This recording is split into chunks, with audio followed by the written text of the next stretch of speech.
Benvinguts i moltes gràcies per vindre.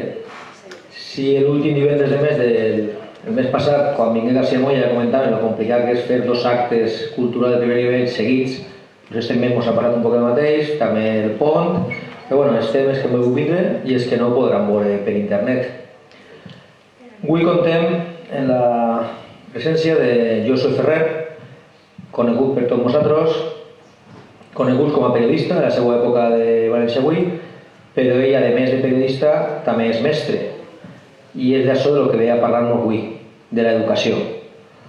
És una conferència que ell volia fer fa temps, una conferència especial, com voleu, perquè per primera volta, i crec que per última, Josué Ferrer va donar una conferència en castellà. I això és notícia. I això ho vol fer perquè la seva intenció i la nostra idea és ajudar-li és que aquesta conferència se puga penjar en internet i se puga veure per tota Espanya, perquè el que ell va denunciar no és només de la Comunitat Valenciana, encara que també, però no anem a parlar o no a soles de valencianisme, no anem a despullar o no a soles les vergonyes del catalanisme, sinó que anem a parlar d'educació en majúscules. I ell ha preferit, pensa que és millor fer-lo en castellà, nosaltres ho respetem com sempre, i així està Josué amb tots nosaltres. Josué, com vulguis.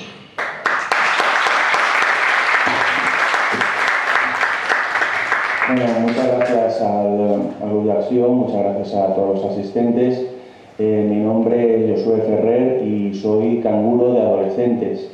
El nombre técnico es profesor de secundaria, pero realmente me parece que canguro de adolescentes es un término que se ajusta bastante más a la realidad laboral de lo que hacemos en el día a día, ¿no?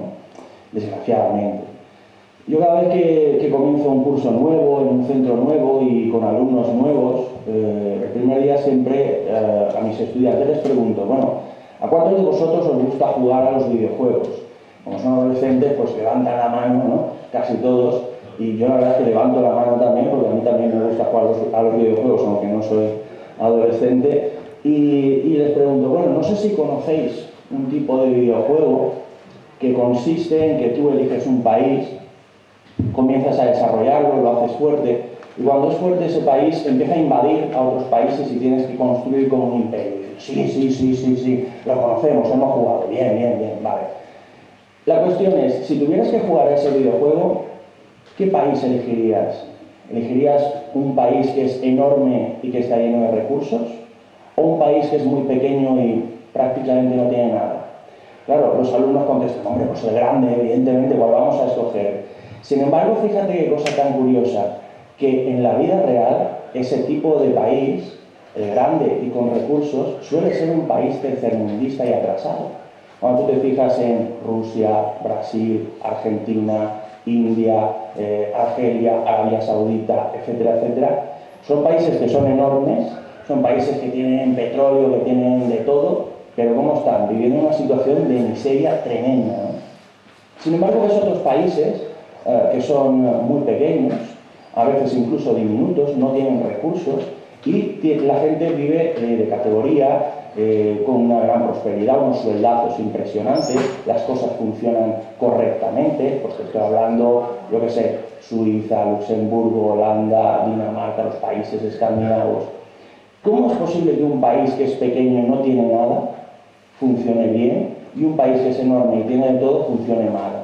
¿Qué es lo que diferencia a uno de otro? Pues la educación, ni más ni menos, ¿no? Esto es lo que marca la diferencia entre unos y otros.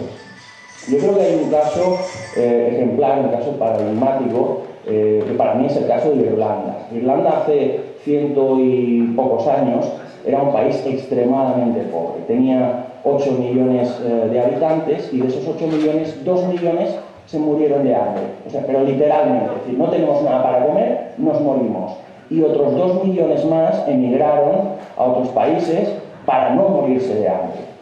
Irlanda se independizó, era una colonia del Reino Unido, se independizó y era un país extremadamente pobre, un país pues como las naciones africanas, ¿no?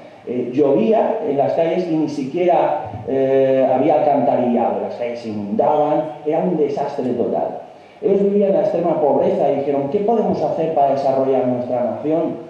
No tenemos diamantes, no tenemos petróleo, no tenemos oro, ¿En qué podemos invertir? Bueno, pues vamos a invertir en la educación, que es en lo único en lo que podemos invertir. El gobierno de Irlanda empezó a meter unas cantidades enormes de dinero en la educación y de repente se pasó de una generación de irlandeses que eran analfabetos, sus hijos empezaron a tener estudios primarios y ya los nietos empezaron a tener estudios, digamos ya, pues, universitarios o estudios superiores. Esto, al cabo de un tiempo, se formó una generación de irlandeses, de profesionales altamente cualificados. Además, Irlanda hizo una apuesta por la investigación y desarrollo y la alta tecnología e hizo una política fiscal de impuestos bajos, con lo cual muchísimas multinacionales fueron a instalarse allí y a dar trabajo a la gente. ¿Cuál fue el resultado? La economía fue subiendo, subiendo, subiendo, subiendo y de hecho, antes de la crisis, Irlanda tenía el segundo poder adquisitivo más alto del mundo, es decir, los sueldos en cuanto a poder adquisitivo eran los segundos más altos de todo el planeta. Ahora, debido a la crisis, ha descendido algunos puestos, pero la cuestión es que una nación ha pasado con el tiempo de la extrema pobreza a la extrema riqueza. Eso ha ocurrido también con Finlandia, ha ocurrido con varios países escandinavos, etc. ¿Esto por qué es? Esto ocurre cuando una nación entiende que el sistema educativo es una oportunidad. El sistema educativo es como un trampolín que te permite dar un salto hacia una sociedad mejor, te permite evolucionar culturalmente y económicamente. ¿Qué ocurre? Que no en todas las naciones existe esta mentalidad, desgraciadamente, ¿no? Entonces, en el caso de este país de países llamado España, lo que ocurre básicamente es que la mentalidad es que la educación es como una guardería, ¿de acuerdo? La educación es como una especie de guardería, entonces los niños están, o los adolescentes están ahí en casa, están molestando, están incordiando, están mareando. Vete al colegio, vete al instituto y marea un rato al profesor y a mí me dejas tranquila viendo el Esteban, ¿no? Yo he llegado a escuchar comentarios de tenía que haber clase, tenía que haber colegio, vamos, o instituto los 12 meses al año, hasta en agosto tenía que haber. ¿Por qué? Porque tus hijos te molestan. Entonces, como te molestan, los envías al centro docente no a ser instruidos, sino simplemente a que molesten al profesor, a que el profesor haga pues, una labor de canguro, ¿de acuerdo? Entonces, esto está derivando, esta falta de respeto hacia el sistema educativo, lo que ha hecho es que la educación se ha convertido en España en el circo más grande del mundo, donde los profesores tenemos el papel de payasos, estamos pues, básicamente para entretener al personal, y los alumnos tienen el papel, bueno, pues de leones o de fierecillas a los que hay que domar, hay que domesticar, como sea, ¿no? La cuestión es que ha ido derivando, degenerando hasta unos niveles realmente asombrosos, ¿no? La indisciplina en las aulas es, en mi opinión, el peor de los problemas que existen, ¿no? Y de hecho esta charla va a centrarse en este problema fundamentalmente. Se habla mucho de recortes económicos, de despidos, de recursos, todo eso es importante, lo hablaremos, pero para mí lo más importante es que en las clases no se puede dar clase. Es decir, las clases se han convertido en una selva. Te voy a comentar algunos casos reales, te voy a contar algunas anécdotas. Yo hace un par de años trabajaba en un centro en el que tenía un alumno que era insoportable, estaba continuamente molestando, incordiando, la clase era tremendo, ¿no? Llegó a desarrollar una habilidad muy curiosa, que es que en la puerta del aula, ¿no? Pues hay una manivela, que tú coges la manivela, tiras hacia abajo y abres la puerta, ¿no? Pues él hacía esta operación pero con el pie, le daba un taconazo certero como si fuera kung fu, y abría la puerta y eso lo hacía por delante de mí. Claro, yo empecé a renegarle, empecé a recriminarle, empecé a increpar su actitud y veía que no pasaba nada.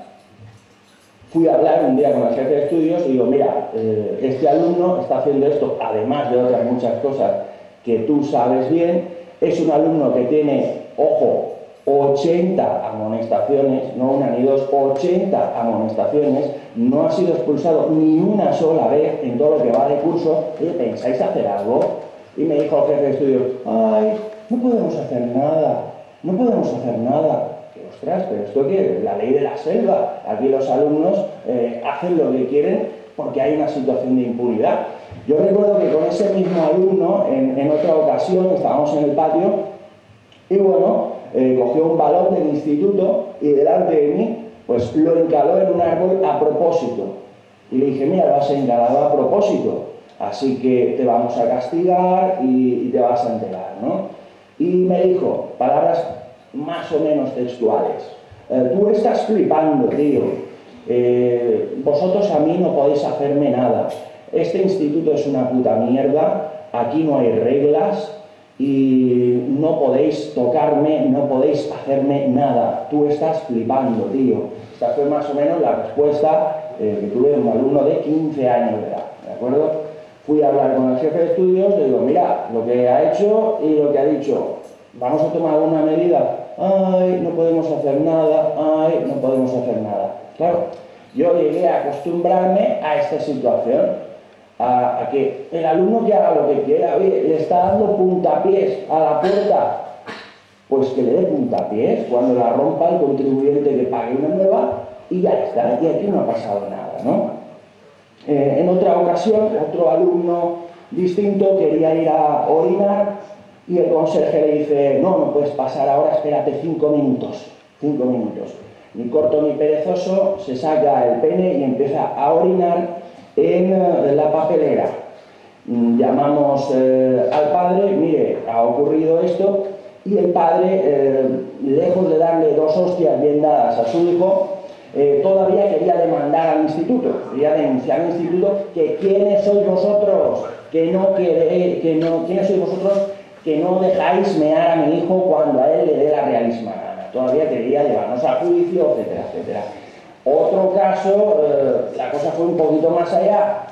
Un alumno tuvo la idea de que podía resultar divertido hacer de vientre en una papelera.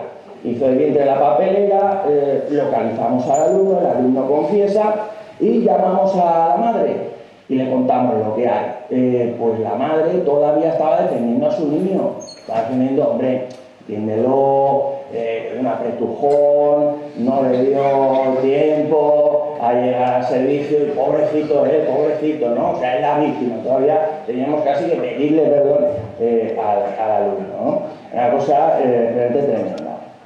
En otro centro distinto, un profesor de física y química está dando clase. Un alumno saca la flauta y empieza a tocar en clase de física y química. Guarda la flauta, no me da la gana. Pues vete fuera del aula. Yo de aquí no me muevo. Claro, como los profesores tenemos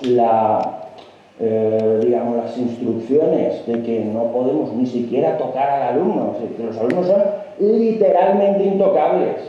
Pues si el alumno quiere salir de clase, sale. Y si no quiere salir, pues no sale. Y él decidió que no salía. ¿Qué ocurrió? El profesor siguió explicando la clase de física y química y bueno, con el concierto de flauta de fondo. Y aquí no ha pasado nada, ¿no? Otro caso de, bueno, en otro centro distinto, un alumno coge un martillo y empieza a dar martillazos a la puerta de un aula y hace nada más y nada menos que 30 agujeros. Se localiza al alumno, confiesa, la excusa fue buenísima, ha sido sin querer, y bueno, la cuestión es que llamamos a su padre y le contamos, mire, esto es lo que hay, sí, no se preocupe, yo pagaré la factura de la carpintería y tal y cual. Bueno, se le manda la factura del carpintero, parece que que era demasiado costosa a ojos de ese hombre y se tira para decir, yo no pago. ¿Qué ocurrió? El padre no pagó, el hijo no se dio ningún castigo y el contribuyente pagó la puerta nueva, ¿no? En otra ocasión, esto me ocurrió pues a mí también, tenía un alumno que me dice, a ver, ¿qué nota tengo en el examen? Enseño el examen y le digo, mira, tienes un 4,5.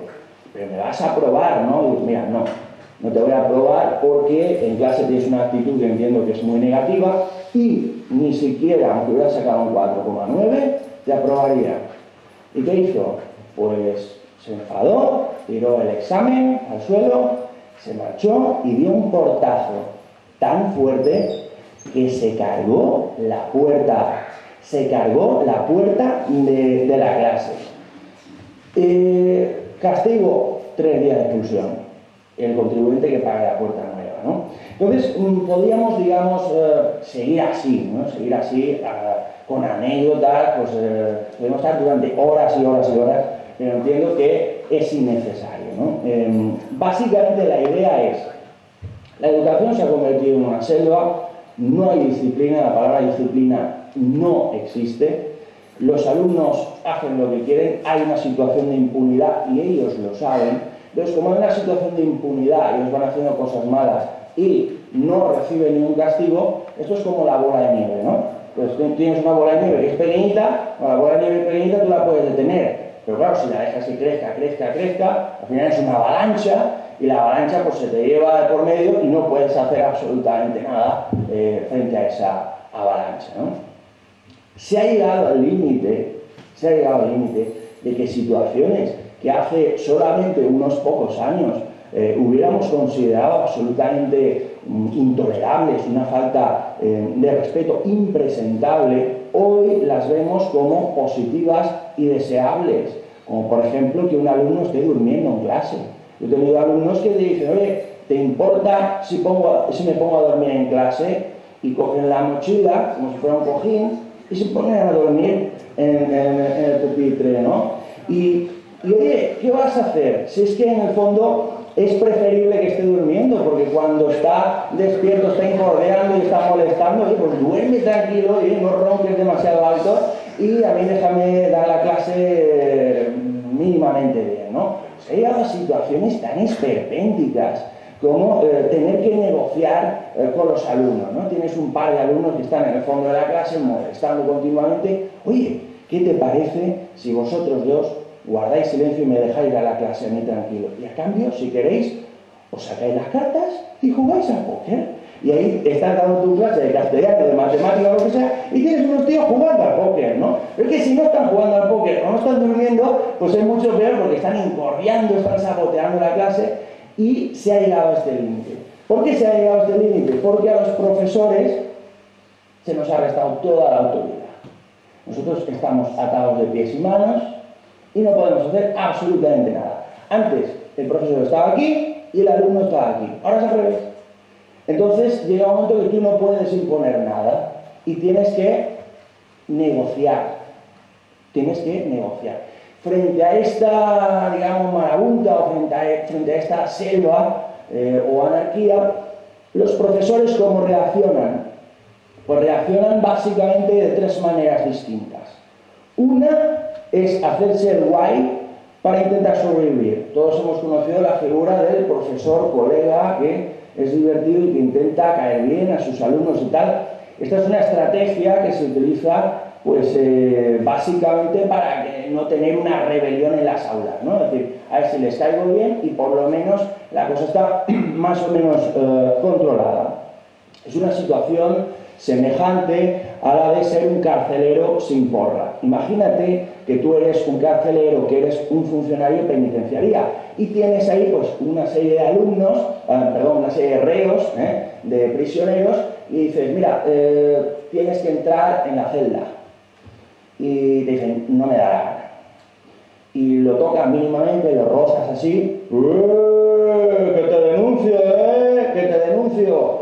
Y ves que tú eres funcionario penitenciario y dices, bueno, pero vamos a ver, yo no tengo esposa, no tengo pistola, no tengo porra, no tengo nada, ¿qué voy a hacer para que este psicópata de 1,90 m entre en la celda? Pues bueno, caerle bien. Venga, colega, vamos a ser guay, venga, a ver si entras en la celda, yo luego te cuento unos chistes y vas a ver qué bien. Es decir, te tienes que poner en ese plan de colegueo simplemente, bueno, para intentar, ¿no? que no te asesinen, ni más ni menos, ¿no? Opción B es hacerse el ciego. mirar a otro lado. Ves cosas que son incorrectas y te tapas los ojos y dices, yo no he visto nada, ¿no? Recuerdo en un centro en el que trabajé que el director decía, oye, mira lo que está pasando, ¿no? Que en el patio hemos localizado que hay alumnos que se están pegando y los profesores que están haciendo la guardia del patio no se enteran. No, amigos, no es que no se enteren, es que no se quieren enterar. Es que se están pegando por la derecha, dan media vuelta y se giran por la izquierda. ¿Por qué? Porque tienes a dos tíos de 1,80 m pegándose a lo bruto. Vas a ir a separarlos. Uno te va a dar una castaña que te va a romper las gafas. El otro se le va a escapar un puntapié que te va a ir a los testículos. ¿Y qué va a pasar? Porque al final seguramente el parte y la amonestación todavía se la pone al profesor. Entonces dice, bueno, se están pegando, pues que gane el mejor. ¿Qué vamos a hacer? Que gane el mejor y ya está. Pues te animas ahí y como si fuera el boxeo, la lucha libre y punto. ¿Qué vas a hacer? O sea, es que yo he llegado a conocer situaciones realmente estrambóticas, como que, bueno, pues un profesor llame la atención a un alumno porque está haciendo una cosa que es incorrecta y que ese alumno le llame puta a la profesora o si es un hombre pues que te diga pues vete a la mierda o vete a tomar por el culo, perdón por lo burdo de las expresiones, pero es lo que escucho en ocasiones, lo he escuchado y amigo, no ha pasado absolutamente nada. Entonces, ¿tú qué autoridad tienes cuando le dices a un alumno una cosa o deja de hacer esta cosa que es incorrecta, te envía a la mierda, eso es lo más cerca que te envía y aquí no pasa nada? Claro, lógicamente se opta por decir yo no he visto nada. ¿Están haciendo cosas que están mal? Bueno, pues yo sigo a lo mío y punto. Esta es una situación semejante a, por ejemplo, ser un policía y tú vas con tu coche patrulla y ves que hay unos bandoleros con metralleta que están asaltando la oficina del Bankia, ¿no? Y dices, bueno, soy policía, pues voy a meterme yo en este fregado, ¿no? Que para algo de mi trabajo. Pero amigo, resulta que eres policía, pero que no tienes esposas, que no tienes porra, que no tienes pistola, que no tienes nada. Y dice, bueno, pues cojo la radio, voy a llamar la radio del coche de policía, voy a llamar a la comisaría, oye, necesitamos refuerzos. Y de comisaría te dicen, que no hay refuerzos, que apáñate como quieras, como puedas. ¿Qué va a hacer el policía? El policía, me paso de largo, yo no he visto nada y me voy a la cafetería a tomar un donut. Y aquí no ha pasado nada, ¿no? Pues esto es lo que está ocurriendo. Opción número 3. Comprar la paz social. ¿Cómo se compra la paz social? Regalando aprobados. Yo recuerdo un profesor de inglés, otro caso realmente estrambótico, otro caso circense, que tenía una clase que era insoportable, ¿no? Realmente tremenda la clase. Y llegó a la conclusión de decir, vamos a ver, yo tengo que tener 9 meses a estos alumnos, me van a estar martirizando, haciendo la vida imposible, etcétera, etcétera. Ayuda no voy a tener ninguna, porque le pides ayuda a la directiva, jefe de estudios, tal, y hacen como Poncio Pilatos. Se lavan las manos, oye, nosotros no queremos tener problemas con los padres, no queremos tener problemas con las inspecciones, tú te apañarás como puedas. ¿Y qué manera tienes de controlarlos?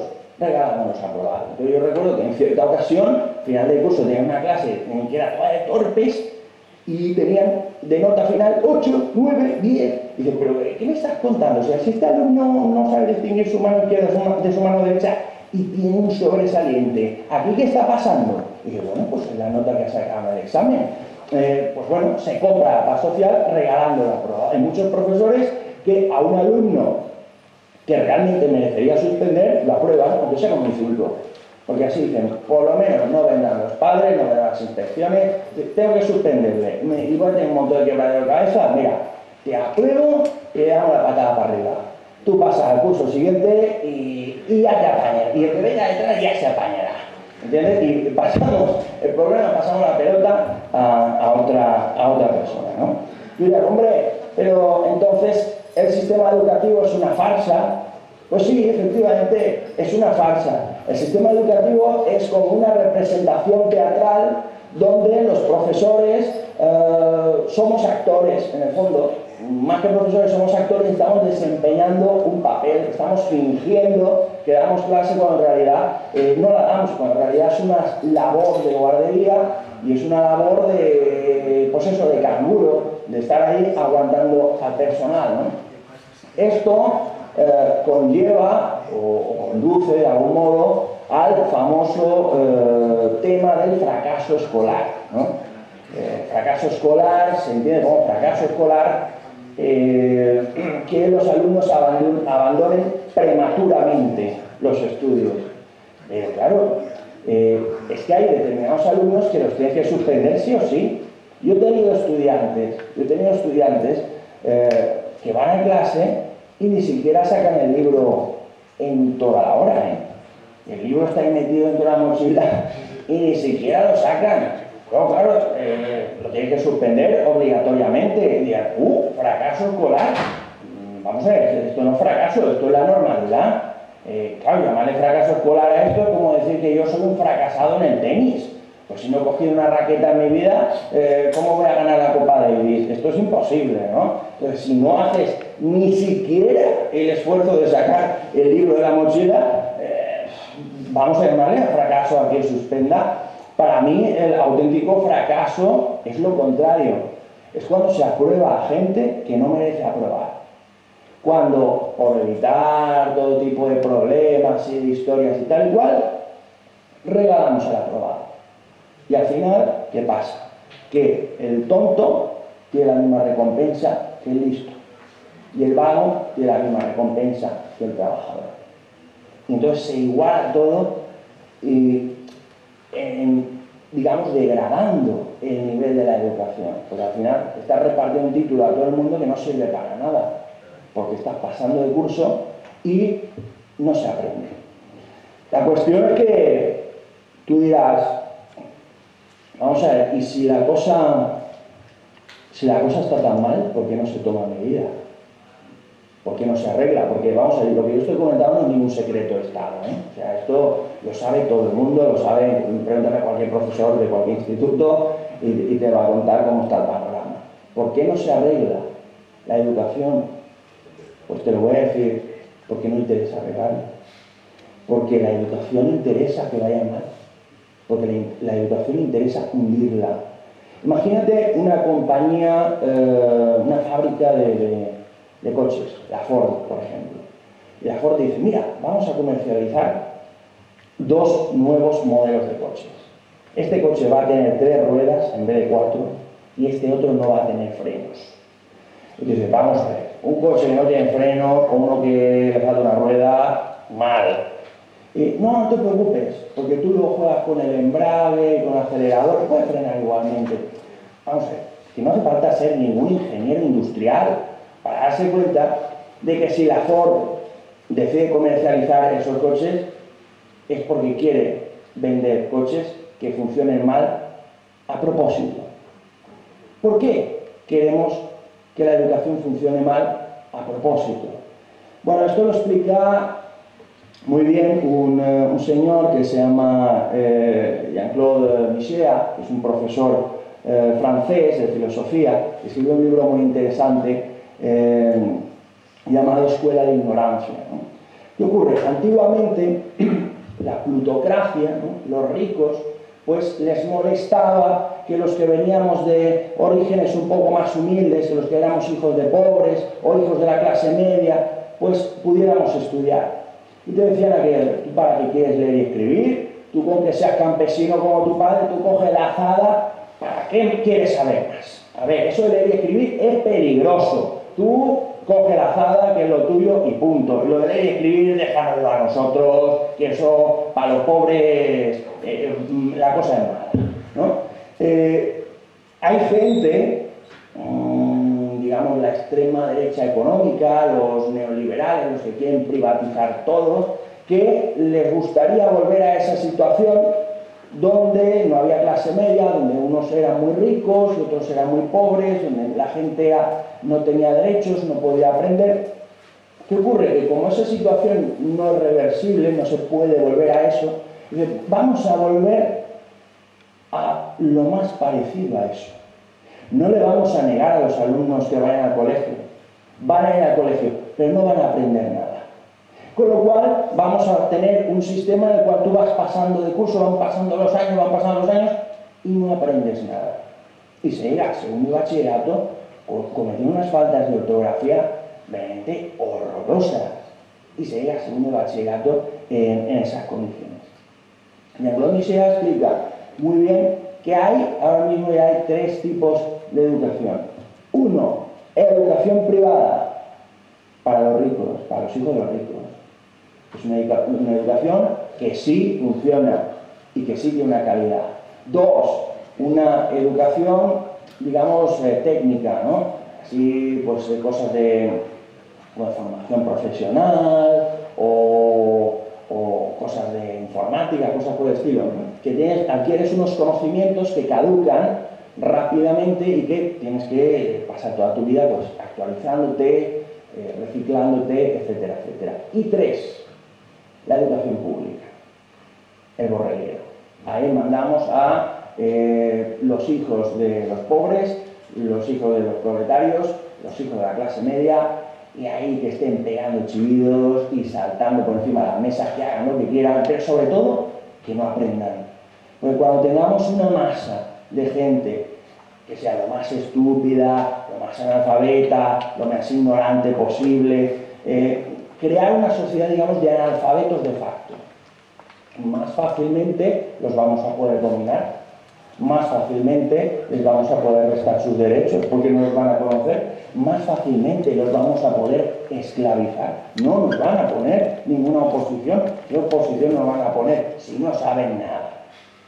Esa es la idea. Por lo tanto, se está saboteando la educación pública desde dentro, pero igual que se está saboteando la sanidad pública desde dentro. ¿Qué ocurre? Que en la sanidad pública hay un plan evidente que es dejar de inyectar dinero en la sanidad pública y dejar que todo se vaya degradando poco a poco, vas haciendo que las cosas funcionen mal.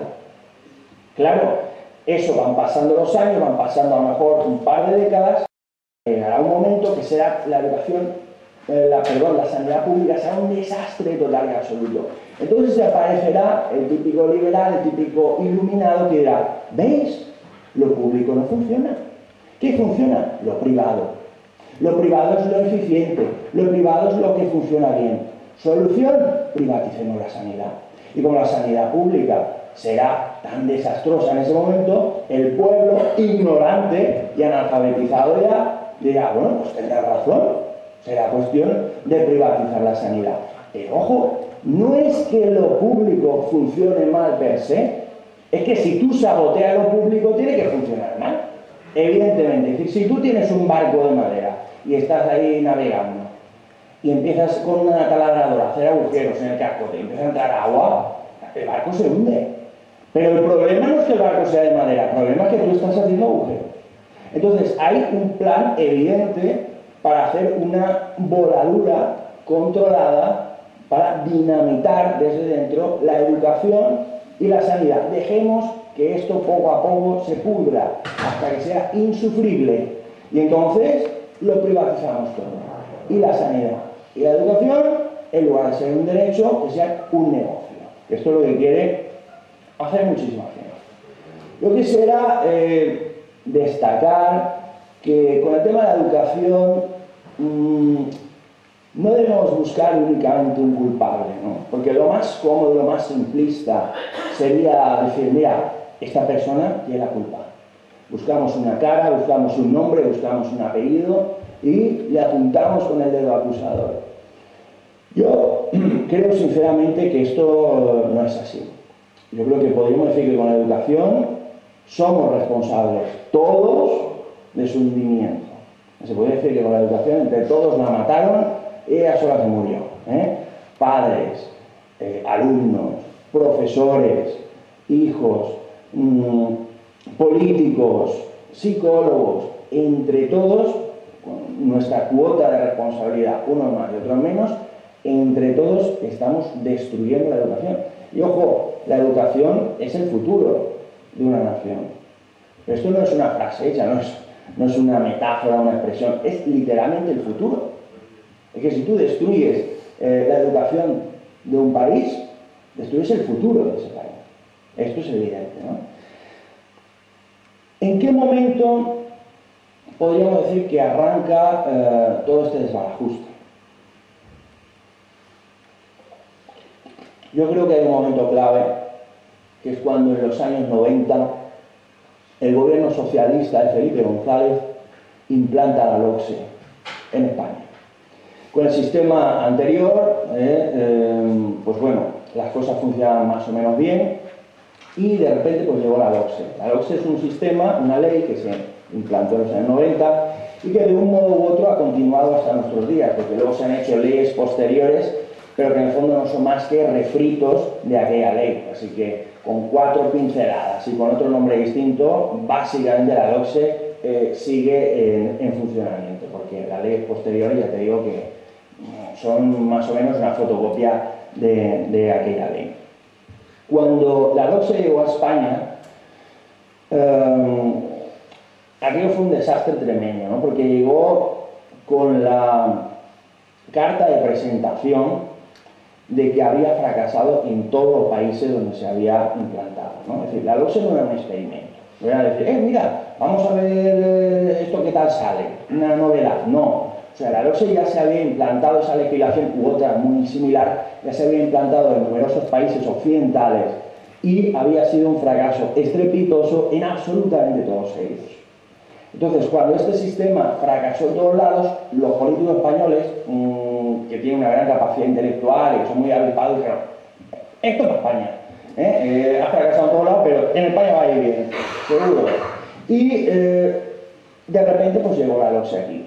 Esto comportó un problema tremendo sobre el cual hay, yo creo, una práctica unanimidad por parte del profesorado, que es la obligatoriedad escolar hasta los 16 años.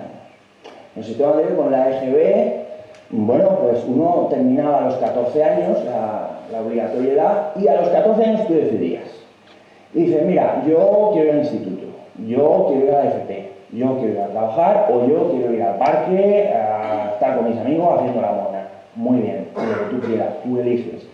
¿Qué ocurre? Que al alargarlo 2 años más, hasta los 16, teóricamente era para dar una mayor formación cultural, etcétera, etcétera, ¿no? A los alumnos durante 2 años más. ¿Cuál fue el problema? El problema es que los alumnos que antes, a los 14 años, los hubieran dejado en la calle, hubieran estado haciendo el mono en el parque, ahora los tienes haciendo el mono en clase. Y ni estudian ni dejan estudiar. El resultado ha sido que se han llenado las aulas de trolls de 1,90 m que están ahí porque les obligan, que lo suyo no es estar ahí, que este no es su sitio y que se aburren. Y la mañana se hace muy larga. Y para divertirnos un poquito vamos a sabotear las clases y vamos a pinchar y así pues por lo menos pasamos el rato, ¿de acuerdo? A esto, claro, se le suma la situación de impunidad, ¿no? Que tú vas haciendo trastadas, no pasa nada, pues cada vez haces más trastadas, cada vez más gente hace más trastadas hasta que simplemente en la clase no se puede dar clase. Está haciendo una labor de guardería, ¿no? Hay otros países, como por ejemplo Finlandia, que tan buenos resultados tiene en los informes PISA, que se caracterizan, sobre todo también los países nórdicos, por ver el sistema educativo como lo que realmente es o debería ser. El trampolín que te permite saltar a una situación mejor. El trampolín que te permite a largo plazo pasar de ser nación pobre a ser nación rica. Así, por ejemplo, en Finlandia la educación es pública, el gobierno pone todos los recursos habidos y por haber para que los medios funcionen bien, la figura del profesor es respetada, el profesor tiene una enorme libertad a la hora de plantear sus clases, incluso a la hora de evaluar a los alumnos, no necesariamente con exámenes, quizás con trabajos, con otros métodos. Mientras que aquí es la guardería. Tengo mi hijo que está molestando, venga, vete al colegio y molesta un poco ahí al profesor, ¿no? Y a mí me dejas tranquila, que estoy viendo Belén Esteban, ¿no? Y pues mandas ahí al niño porque te molesta. Entonces, como te molesta, que lo aguante otro, que lo aguante otro. No es que el profesor está para instruir, no, el profesor está para aguantar a tu hijo y darte un respiro, ¿no? Esta es la mentalidad que hay aquí. Con este sistema, la educación está viciada de raíz. Es decir, está viciada desde la primaria hasta la universidad. En la primaria tenemos un sistema que te dice que el alumno puede repetir una sola vez durante toda la primaria. O sea, ya desde niños los alumnos, bueno, pues se acostumbran a... Aquí pasamos de curso automáticamente. Haga los deberes, no los hagas. Estudies, no estudies. Apruebes, suspendas. Como solo puedes repetir una vez, vas pasando de curso. Entonces, claro, la concepción que tienen los alumnos es: ¿para qué estudiar? Lógicamente, si el tonto tiene la misma recompensa que el listo, si el vago tiene la misma recompensa que el trabajador, a ver, ese empollón está toda la tarde estudiando en su casa, yo estoy ahí dando patada a un balón en la calle y el resultado es el mismo para ambos. ¿Para qué voy a estudiar? Claro, a mí si me dijeran, Josué, mira, te quedas en tu casa, no vas a trabajar y te pagamos el sueldo igualmente, yo lo aceptaría. Yo tengo vocación de profesor, pero no tanta vocación como para que me dijeran, oye, ¿quieres quedarte en casa? Te pagamos igual, ¿no? Pues esto es una cosa parecida. Claro, dice, no pasa nada, aunque no estudies, te aprobamos y vas a pasar de curso. Con lo cual, la famosa cultura del esfuerzo, ese lema, ¿no?, que exhibe el Valencia Club de Baloncesto, no se enseña, no se inculca a los alumnos desde niños, sino que se inculca la cultura del mínimo esfuerzo. Con mínimo esfuerzo, máximo resultado. Con esa inercia se llega a la secundaria y ya llegas con la mentalidad de esto jauja, amigo, yo no tengo la obligación de aprobar, es el profesor el que tiene la obligación, él, de aprobarme. Ya se las ingeniará. Si tiene que bajar el nivel, que lo baje. Si nos tiene que decir las preguntas que van a ser en el examen, que nos las diga, ya se las ingeniará, que yo tengo que pasar de curso automáticamente. Claro, tiene sistemas absolutamente chuscos, como que, bueno, pues un alumno que es repetidor y que lo tiene todo suspendido pasa de curso. Incluso algunos que son los que menos estudian, pues al final se les baja el nivel y dicen, te damos el graduado escolar igualmente, ¿no? Esto es una situación semejante a, imagínate ir a los Juegos Olímpicos, ¿no? Tú eres deportista y vas a los Juegos Olímpicos a hacer la carrera a los 100 metros lisos. Y te dicen, mira, tienes una carrera que son 100 metros. Si quedas entre los 3 primeros te dan una medalla. Pues bien. Y resulta que el que queda quinto o sexto, uy, qué lástima, pobrecito, se va a quedar sin medalla, pues dale la medalla también, no sea cosa que se ponga a llorar. Y otro que empieza a correr y a los 70 metros se para y dice, que ya estoy cansado, que ya no corro más. La medalla para él también, pobrecito, ¿no? Entonces, claro, al final dices, pero vamos a ver, si a unos Juegos Olímpicos puedo ir yo y ganar una medalla, todo el mundo puede. Lo que realmente hace valiosa la medalla olímpica es que muy pocos la pueden conseguir. Si una medalla olímpica la puede conseguir 5.000 o 6.000 millones de personas en el planeta Tierra, ¿qué nivel de exigencia tiene ese deporte? Ninguno. Entonces, si tú tienes un sistema en el cual vas dándole la patada para arriba al alumno, vas aprobando por sistema a la gente, aunque no se lo merezca, y al final todo el mundo tiene un título, incluso los tontos y los vagos, amigo, ¿qué nivel estamos pidiendo ahí? Es toda una farsa. Terminamos la secundaria, llegamos a la universidad, el problema se agrava, porque en este país de países llamado España, siempre estamos hablando de la burbuja inmobiliaria, muy famosa, pero tiene una burbuja que es mucho peor, que es la burbuja universitaria. La burbuja universitaria es nada más y nada menos que como el sistema educativo no tiene un filtro y todo el mundo va aprobando y aunque sea a trompicones y llega a la universidad, se produce una saturación de licenciados. Hay demasiada gente. Incluso el nivel de exigencia en las universidades tampoco que sea pasmoso, porque todos conocemos el caso de universitarios que se han pasado 4 o 5 años en la cantina de la facultad jugando a cartas y fumando porros y se han sacado la carrera, ¿entiendes? Que tampoco es que pidan ser ninguna eminencia para sacarse la carrera en este país. ¿Qué pasa? Hay demasiados licenciados. Entonces tú terminas la carrera y vas a pedir trabajo. Mire, tengo mis estudios, mi carrera no sé qué, mi máster, mi 20 idiomas y tal y cual. Y te dice el empresario, pues mira, te ofrezco 600 euros. ¿Cómo? ¿Con todo lo que he estudiado, 600 euros? Pues sí. ¿No te interesa? Mira, tú ves todo este fajo de currículums, yo tengo un fajo de currículums de gente que está dispuesta a trabajar por la mitad de lo que te acabo de ofrecer a ti. Como todo el mundo llega a la universidad, pues luego hay un problema. Hay demasiados licenciados universitarios y o se va a una precariedad laboral o se va directamente al paro. ¿Por qué? Porque no hay un filtro, no hay una criba, es todos para arriba, todos para arriba, todos para arriba y ya está. Todo el mundo que tenga un título, aunque luego ese título no te sirva para nada, ¿no? Por no verlo todo negativamente, debo decir que también hay algunas cosas positivas, algunos cambios positivos, ¿no? Por ejemplo, la Consejería de Educación de Valencia, parece que por fin le ha entrado un poco el sentido común, que es el menos común de los sentidos, suelen decir, y va a tomar medidas para resolver un problema gravísimo que se daba hasta ahora, ¿no? Y es nada más y nada menos que las becas, las ayudas económicas de libros, etcétera, etcétera, hasta la fecha se daban únicamente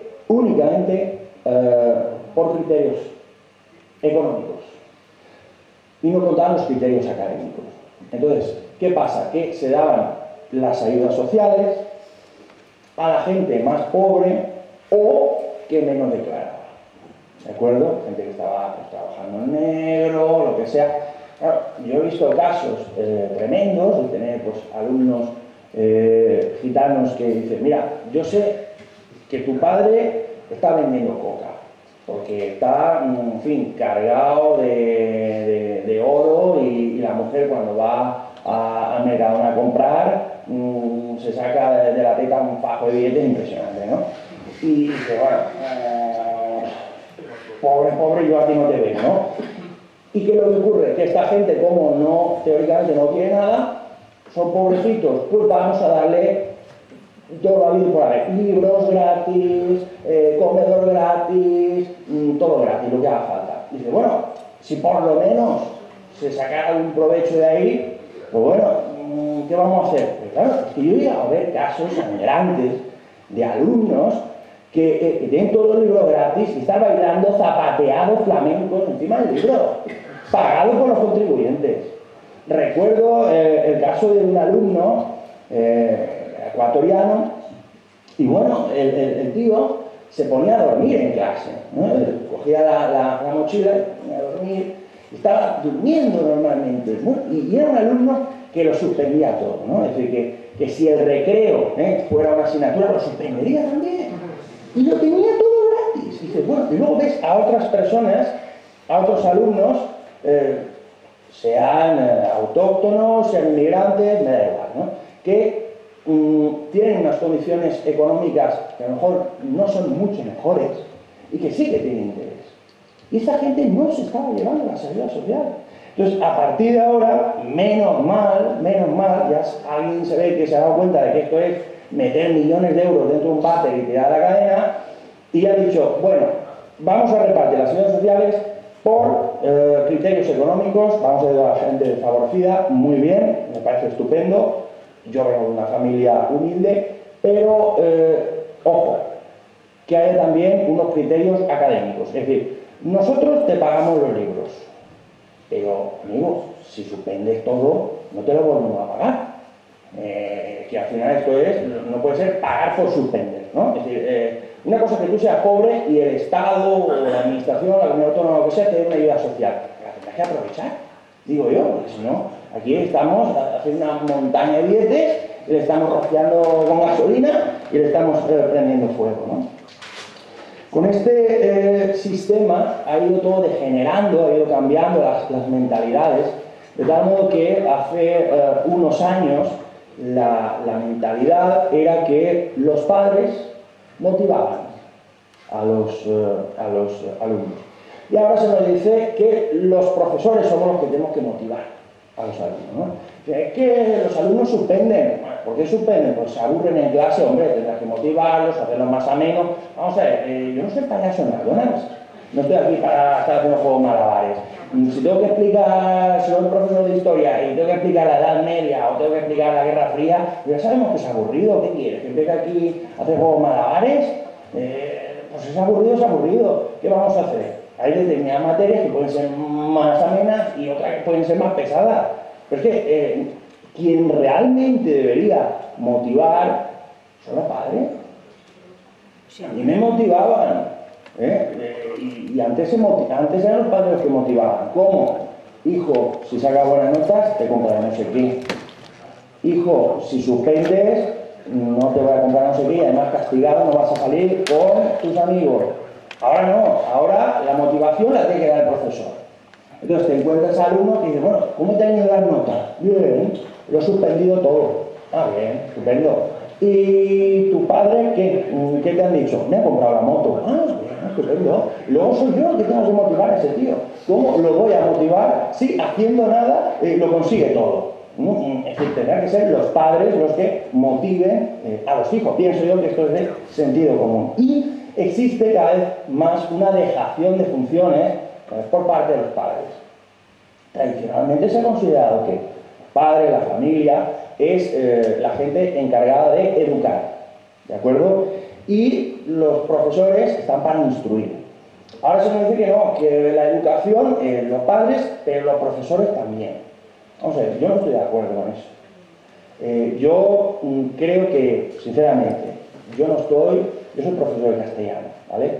Y como profesor de castellano que soy, yo pienso que no estoy para enseñarle a un alumno de 16 años que tiene que decir, muchas gracias, por favor, llamar a la puerta antes de entrar, respetar a los alumnos, obedecer al profesor, no estar dando saltos encima de la mesa como si fuera la mona chita. Es decir, ese tipo de cosas se supone que tiene que venir a enseñar de casa. A mí no me las enseñó el profesor de castellano ni el de inglés, a mí me las enseñaron mis padres. Pero ahora no. Ahora tienen que ser los profesores los que eduquen. Yo creo que estoy para enseñar el adjetivo, el adverbio y el sustantivo, pero para enseñar unas nociones elementales de educación, en fin, yo creo que para eso están las familias, ¿no? Entiendo también que cada vez es más difícil, porque los padres, pues muchas veces trabajan ambos, llegan muy cansados del trabajo, llegan tarde a casa y muchas veces no les quedan fuerzas para controlar a su hijo, para ver si ha hecho los deberes, si no los ha hecho, para saber si ha estado en la calle, si no ha estado, con quién ha estado. Claro, la situación más cómoda es decir, estoy cansado, hijo, coge la PlayStation y déjame tranquilo un rato que necesito un respiro. Pero uno también tiene que darse cuenta que cuando es padre para toda la vida, ¿no? Y que si traes un hijo al mundo, tú te tienes que hacer responsable de él. No pásale la responsabilidad al profesor de historia. El profesor de historia está para enseñar historia. Para educar estás tú, que para algo has traído al mundo a tus hijos. Y si no haberlos traído, caramba, esto no es obligatorio, ¿no? Los padres, yo como docente me siento profundamente decepcionado con los padres, ¿no?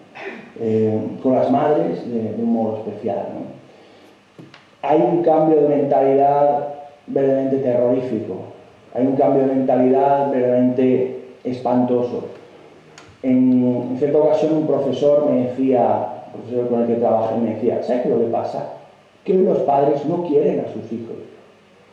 Y es verdad. Es triste decirlo, pero los padres, la mayoría, siempre hay excepciones y, en fin, casos de gente que se interesa y tal. Pero yo la percepción que tengo es que los padres no quieren a sus hijos. Que traen un hijo al mundo porque es muy bonito, la novedad, etcétera, etcétera, pero que luego, a la larga, por motivo de lo que sea, se desentienden de su hijo. Y esto es muy triste. se ven los centros docentes como auténticos aparcamientos, ¿no? Igual que tienes un aparcamiento donde aparcas el coche, pues el centro docente es un aparcamiento donde ahí te dejo aparcado el niño o el alumno durante unas cuantas horas y por lo menos respiro. Y digo yo que no quieren a sus hijos. ¿Sabes qué? ¿Por qué? Por una razón muy sencilla. Mira, el rey Salomón, quien era famoso por su sabiduría, dijo: los padres que aman a sus hijos los corrigen. ¿Cuántos padres hoy en día corrigen a sus hijos? ¿Cuántos padres hoy en día le dicen: esto está bien, esto está mal, esto es así, esto no? Lo más cómodo es que te críe la televisión, que te críe la PlayStation y pasar de todo. Y al final, pues, realmente los padres no aman a sus hijos porque no los corrigen. Las madres, de una forma especial, por sistema, te hablo siempre de casos generales, ¿vale? Siempre hay excepciones, pero las madres, por sistema, ultraprotegen a sus niños. Llamas por teléfono: oiga, ¿es usted la madre de Pepito Pérez? Sí. Mire, su hijo está haciendo clase tal. Y la reacción en general: mi niño es el más guapo, mi niño es un santo, mi niño es el mejor, mi niño. Y al final resulta que te estoy telefoneando para que me ayudes a corregir una actitud negativa, y lo que haces es reforzarla. Yo recuerdo en cierta ocasión el alumno este que he comentado al principio, el que daba taconazos de kung fu a las puertas. Llamé a su madre y le dije: mire, su hijo está haciendo esto, lo otro. Y me respondió: ¿y qué quieres que haga yo? Pues no sé, cómprele una PlayStation por su buena actitud, por su actitud positiva. ¿Qué quiere que haga usted? ¿Qué quiere que haga yo? Pues no sé, hacer de madre, quizás. ¿Es mucho pedir? ¿Preocuparte por tus hijos? ¿Enseñarles lo que está bien y lo que está mal? ¿Corregirlo? ¿Decirle esto sí y esto no? ¿No pasar de tu hijo como si fuera, que se críe como si fuera un animalito?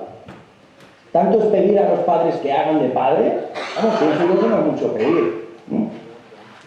Básicamente, cuando vas a hablar con los padres sobre la mala actitud de sus hijos, hay tres salidas, tienen básicamente tres salidas, ¿no?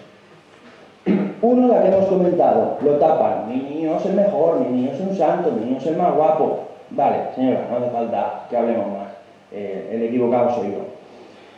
Otra es, por supuesto, pues dar la razón al niño, etcétera. Bien, estamos hablando de niños, pero que realmente no son niños, estamos hablando de gente que mide 1,80 m. Y hay otros que te dicen que sí a todo. Oiga, mire, su hijo está haciendo mal esto. Sí. Tiene usted razón. Sí, que hablaré yo, Sí. Pero mira, por aquí me entra, por aquí me sale. Y mientras te estoy diciendo sí, estoy pensando en los goles que ha metido Cristiano Ronaldo, o estoy pensando en que Belén Esteban ha contado no sé de cuántos, o que tal famoso se ha acostado con este torero. Sí. Bien, sí, yo hablaré con él, sí. Y resultado, nada. Absolutamente nada. Se ve que la reprimida que le dan no dura más allá de 5 segundos y todo continúa igual. Y tercera opción, que esto es aún más duro, ¿no? Que es cuando los padres ya directamente faltan al respeto a los profesores delante de sus hijos, en sus casas, en sus hogares, ¿no? Yo conozco casos de decir, en fin, aquí en poco tiempo se ha pasado de ser Don Ángel a ser el gilipollas inglés, ¿de acuerdo? Y hay veces que los padres están ahí en casa delante de sus hijos: pues mira, el profesor de inglés, pues será gilipollas. Y lo está diciendo delante de su hijo. Mira, a lo mejor es verdad. A lo mejor el profesor de inglés es un gilipollas y tú tienes razón. Pero tú no debes decirlo delante de tus hijos. ¿Sabes por qué? Porque le restas autoridad. Y si muchos padres hacen como tú, al final los alumnos se encabritan contra el profesor y cada vez es más difícil dar clase. ¿Quieres que te diga básicamente lo que es una clase normal en la ESO. Mira, te lo voy a resumir en 5 segundos. Siéntate, cállate, vuelve a tu sitio, no tires papelito, no rayes la mesa, siéntate, cállate, no te asomes por la ventana, siéntate, cállate, que callar. 50 minutos, pues de 50 minutos de clase, damos 15 minutos, si se puede, y el resto del tiempo estás apagando fuego por aquí por allá, que este se asoma por la ventana, que este sale, que es que el otro le está tirando bolas de papel. ¿Esto es un sistema educativo o esto es casa Pepe? ¿Entiendes? O sea, esto es lamentable. ¿Qué ocurre? Que cada vez que tú le faltas el respeto al profesor delante de tus hijos, lo que estás contribuyendo es que haya cada vez más anarquía en la clase donde va tu hijo. Y el perjudicado es tu hijo, no el profesor. Porque el profesor al final de mes cobra igual y sus exámenes los tiene aprobados. Pero ¿qué va a pasar con tu hijo? ¿Tú qué prefieres? ¿Que en una clase de 50 minutos se dé clase 45 minutos? ¿O que en una clase de 50 minutos se den de clase 15? ¿Cómo va a aprender más tu hijo? ¿Si hay orden o si es una selva? ¿Qué le interesa más a tu hijo? ¿Aprender o quieres lo que quiere la extrema derecha económica? Que pasen de curso, que pasen de curso, que pasen de curso, y cuanto más burros mejor. Una fábrica de burros. Así lo podemos manipular mejor. Claro, esto pues es realmente tremendo, ¿no? ¿Qué ocurre? Que todo esto arranca también de unas corrientes psicológicas, en unas corrientes de la psicología moderna, que viene a decir que, hombre, que esto de la autoridad, no, bueno, se confunde autoridad con autoritarismo. Si pretendes tener una mínima autoridad, cuidado, seguramente tú eres un facha, etcétera, etcétera. Y todo se trata, de algún modo, de, ¿cómo te diría yo? Se trata de resolver todo mediante el diálogo, mediante que no haya ninguna autoridad, ¿no? Es decir, todo con diálogo, todo con consenso, vamos a arreglar las cosas con buenas palabras y, por supuesto, sin castigo físico, ¿no? Aquí vamos a entrar en un tema tabú, amigos, el castigo físico, ¿no? Los psicólogos cada vez más dicen que no se debe pegar a los hijos. Los padres no deben pegar a los hijos, porque si pegan a los hijos, ojo, estamos hablando de un palizón o malos tratos o lo que sea, que te tiren de la oreja, que te den unas nalgadas cuando eres pequeño porque has hecho una cosa que está mal, etcétera, etcétera.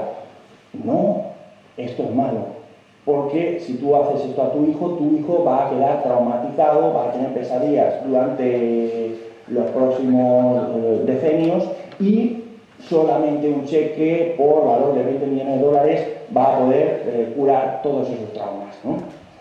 ¿Qué ocurre? Que todo esto empezó a decirlo pues, un psicólogo que decía que todo se arregla con buenas palabras, con diálogo, con consenso, que aquí esto de que el padre está aquí, el hijo está aquí, no, los dos igual, ¿eh? Bueno, pues este psicólogo, que por cierto se suicidó a su hijo, parece que no le fue muy bien sus consejos en su familia, es el que impulsó, digamos, toda esta mentalidad imperante, ¿no? Y bueno, yo realmente no sé qué decir sobre este tema, ¿no? Yo le preguntaba a mi mujer es africana, y en África, pues como sabéis, en una situación de tercer mundo, hay una situación de pobreza, hay muy pocos colegios, hay muy pocos institutos. Y entonces, en un instituto, literalmente, hay 300 alumnos en un aula, porque hay muy pocos centros, ¿de acuerdo? 300 alumnos en un aula, 300 adolescentes en un aula. Ahí los profesores pegan no palizones, sino te portas mal, te damos con la regla a la mano, vamos, lo que se hacía antes, ¿no? Oye, no se ve ni una mosca volar. Aquí tienes 20 alumnos y es una selva. Yo le pregunté a mi mujer, ¿a ti te pegaban cuando ibas al colegio o al instituto? Y decía, sí. ¿Y estás traumatizada, como dicen los psicólogos? No, estoy muy bien. Ah, vale, no sé. Yo te puedo contar mi experiencia personal. Yo cuando era pequeño, a mí, mi madre, pequeño, pues me tiraba las orejas. Como era un niño muy malo y siempre estaba haciendo travesuras, pues me tiraba mucho las orejas y me hacía llorar, ¿no? Y yo recuerdo que a raíz de eso, de determinadas cosas que hacía, ya dejé de hacerlas, porque digo, cuidado, que viene el castigo. Yo traumatizado no estoy. O sea, puedo dormir muy bien por las noches, no tengo pesadillas, ni nada de eso. Yo estuve en un colegio público en una época en la que los castigos físicos ya se habían eliminado, por lo menos en mi colegio. Por lo tanto, a mí jamás un profesor me pegó. Nunca. Pero comencé a preguntar a la gente, ¿no? Coincidí con un profesor de biología que trabajaba pues, en un instituto conmigo y me dice, mira, yo iba a un colegio de curas. Estoy hablando de una persona de mi edad, cuidado. Yo iba a un colegio de curas y a mí me pegaban. ¿Pero te pegaban cómo? Pues mira, te portabas mal, te ponen, pon la mano, pum, te pegaban con la regla, pum, te vuelven a pegar. ¿Estás traumatizado? ¿Cómo que va? Y me dijo el profesor de biología, palabras textuales. Dice, pero si una hostia da a tiempo, eso es medicina. Eso me dijo. Y resulta que empezó a decir que no estaba traumatizado y que de hecho cuando se encontraba con los profesores que le pegaban por la calle, que los saludaba, hola, don Ricardo, ¿qué tal? Encantado de saludarle, muchas gracias por lo que me enseñó, respeto, hemos aprendido, hemos mejorado, ¿no? Estaba comentando el caso de los castigos físicos con un padre de familia, con un hombre que tiene un niño pequeño, y le decía, bueno, ¿tú cómo ves el tema este de los castigos físicos? Porque los psicólogos dicen que eso es muy malo, ¿no? Ojo, no estamos hablando de maltrato, castigo físico moderado, en todo momento estamos hablando, Y a mí me dijo, mira, yo tengo un hijo de 4 años y a veces vamos por la calle juntos, cogidos de la mano, y el niño se escapa. Y porque quiere escaparse y quiere cruzar la calle sin mirar. ¿Y yo qué es lo que hago? Pues cojo al niño y le doy unas nalgadas. Y el niño se pone a llorar. Yo decía, pero es que prefiero que se ponga a llorar el niño por no querer darle esas nalgadas, que atropellen a mi hijo y después que tenga que ser yo el que llore en su funeral. Esto fue lo que me comentó. Bueno, a todo esto, ¿cuál es mi opinión? Pues te fijas, yo en ningún momento he dado mi opinión. O sea, yo, Josué Ferrer, en ningún momento, ahí está esa videocámara, podéis rebobinar y veréis como yo en ningún momento he defendido el castigo físico. En ningún momento. Entre otras cosas, porque ¿para qué? Me ha quedado traumatizado. Tenemos que dar 20 millones de dólares a cada uno que se quede traumatizado, es demasiado dinero. El Estado no está en estas condiciones, ¿no? Yo no soy partidario del castigo físico. Yo soy partidario de algo mucho más sutil, que es el castigo económico. El castigo económico, ojo, no a los alumnos, a los padres. Es decir, yo parto de la base de que un profesor está para enseñar inglés, matemáticas, historia, bueno, lo que sea, ¿no? Pero cosas como que decir buenas tardes, tener un mínimo de educación, respeto, obedecer al profesor, no estar pegando a otros alumnos, no estar saltando por encima de la mesa como si fueras un orangután, no estar en clase dando coces como si fueras un caballo, un burro, es decir, ese tipo de cosas, amigos, tiene que venir enseñadas de casa. ¿Qué pasa si no viene enseñada de casa? Pues que los papás están haciendo una dejación de funciones. Por lo tanto, yo lo que propongo es nada más y nada menos que cada vez que un alumno, por tener un comportamiento absolutamente insoportable, tuviera que ser expulsado de clase, se le llegara a papaíto una multa de 20 euros. 20 euros. No va a arruinar a nadie, ¿verdad? No nos vamos a ir a la bancarrota por pagar 20 euros. Pero cuando te llegaran 3 multas, cuando a papaíto le llegaran 3 multas, hablaría bien en serio con su hijo. Y ya verías como el gilipollas de inglés ya no es el gilipollas de inglés, es don Ernesto. Y a don Ernesto le vas a hacer caso y le vas a obedecer. Y ya te cuidarás tú mucho de que me llamen del instituto a casa para decirme que te has portado mal, porque si no, nos vamos a ver tú y yo las caras. 20 euros de multa. Esto no arruina a nadie, ¿a qué no? Yo te digo que con 20 euros de multa se acaba con la indisciplina en las aulas en 24 horas. Esto es así. ¿Se aplicará esto, esta medida que yo estoy lanzando al aire en internet? No, por supuesto que no. ¿Por qué? Por lo que hemos comentado antes. Porque es que no interesa que la educación vaya bien. Interesa que la educación vaya mal. A los liberales, a los que lo quieren privatizar todo, a los que dicen lo privado siempre es más eficiente, y si les dejas privatizan el oxígeno y tienes que respirar, cada vez que respires tienes que pagar, les interesa hundir la educación pública. Pero ojo, que también hay una mentalidad absolutamente de mediocridad intelectual por parte de la izquierda. La izquierda también es cómplice de todo este basurero. ¿Por qué? Porque la izquierda, o una parte de la izquierda, tiene la mentalidad del igualitarismo, ¿no? Es decir, todos somos iguales. Esto no es así. Vamos a ver, uno que, con todo respeto para todo el mundo, pero uno que es barrendero no es igual que un señor que es astrofísico.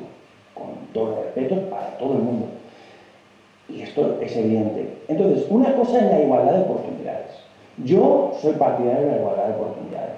Seas extranjero, seas nacional, seas rico, pobre, hombre, mujer, blanco, negro, tú debes tener las mismas oportunidades. Y ahí están, pues lógicamente, las ayudas sociales, las becas, lo que haga falta.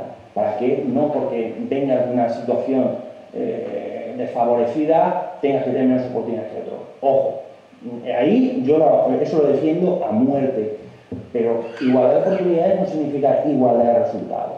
Es decir, una vez damos igualdad de oportunidades, los resultados, cada uno que se le ocurre, con su esfuerzo. Y aquí la mentalidad mediocre de la izquierda es la de que no, hombre, todos tenemos que ser iguales. El tonto tiene que ser igual que el listo, el vago tiene que ser igual que el trabajador, que si no los discriminamos, no, perdona, se discriminan ellos cuando en lugar de estudiar están con la mochila durmiendo en clase.